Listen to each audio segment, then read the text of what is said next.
সকালে আজকে অনেক কষ্টে ঘুম থেকে উঠেছি। ঘুম থেকে উঠে হাতে একটুখানি পরে নিয়েছি নেল পলিশ, কারণ বিকেলে একটা বিয়ে বাড়ি আছে। তারপর বাড়িতে দেখলাম আবার ইলিশ মাছ রান্না হচ্ছে। খুব একটা ভালো না খেলেও খুব একটা খারাপও খাই না।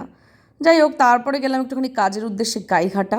আর এই রাস্তাটা দিয়ে যেতে না এত ভালো লাগে, ছোটোবেলার কথা মনে পড়ে, কারণ ছোটোবেলায় পড়া ফাঁকি দিয়ে এই রাস্তায় বহুত ঘুরতে এসেছি বান্ধবীদের সাথে। এই রাস্তা মানে প্রচুর স্মৃতি।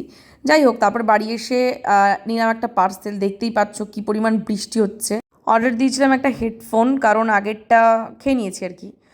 যাই হোক, বিকেলবেলায় সেজেগুজে চলে এসেছি বিয়ে বাড়ি। এত গরম, তাই কী আর সাজবো বুঝতে পারছিলাম না। এই স্লিভলেস একটা ব্লাউজের সাথে কালো একটা শাড়ি পরে চলে এসেছি।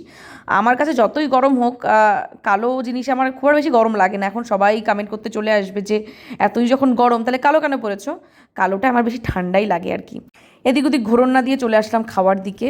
খাওয়াই জীবন, খাওয়াই মরণ, সেটা তো সবাই জানি আমরা, তাই না?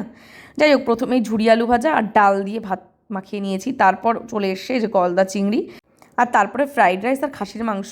আমার না মানে বাঙালিরা বিতাড়িত করে দেবে এরকম একটা ব্যাপার। তার কারণ খাসির মাংস আর ইলিশ মাছ যেটা সবাই খুব ভালো খায়, সেটাই আমার সব থেকে অপছন্দের জিনিস। আমি কি করব আমি জানি না। তো অনেক দিন পরে আজকে চলে এসেছি আমি বাড়িতে। দেখতেই পাচ্ছ আমার পুত্রের অবস্থা। পুত্র একেবারে মা পেয়ে আত্মহারা, কী যে করবে বুঝতে পারছে না। আর এত পিছলা, মানে আমি ভয় পাচ্ছিলাম যে ও আমার ঠেলে না ফেলে দেয়।